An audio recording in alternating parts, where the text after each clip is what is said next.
Daniel chapter 1. In the third year of the reign of Jehoiakim, king of Judah, Nebuchadnezzar, king of Babylon, came to Jerusalem and besieged it. And the Lord delivered Jehoiakim, king of Judah, into his hand, along with some of the articles from the temple of God.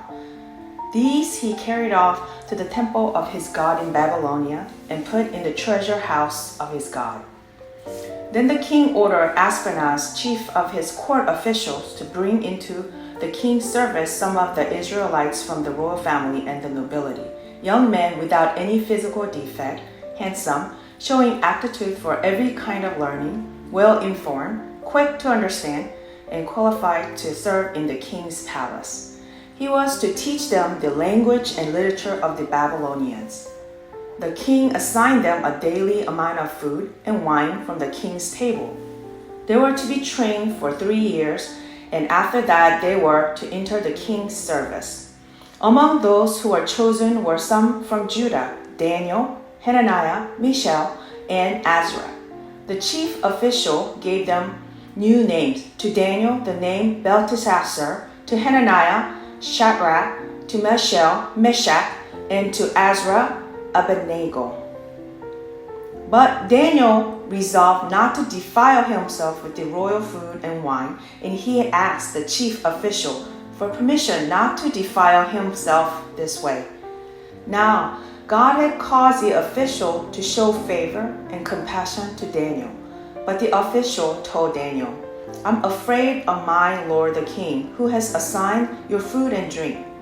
Why should he see you looking worse than the other young men your age?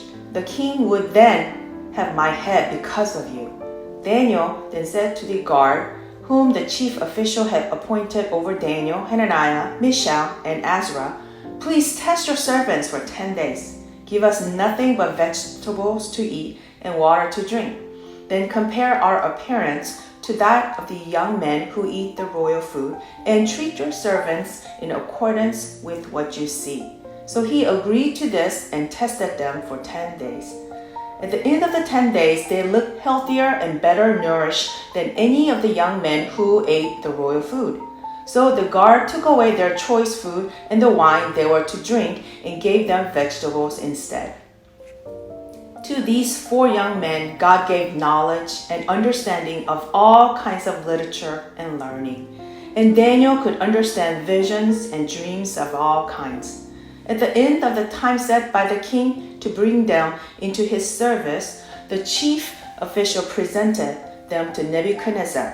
The king talked to them, and he found none equal to Daniel, Hananiah, Mishael, and Azra. So they entered the king's service. In every matter of wisdom and understanding about which the king questioned them, he found them 10 times better than all the magicians and enchanters in his whole kingdom. And Daniel remained there until the first year of King Cyrus.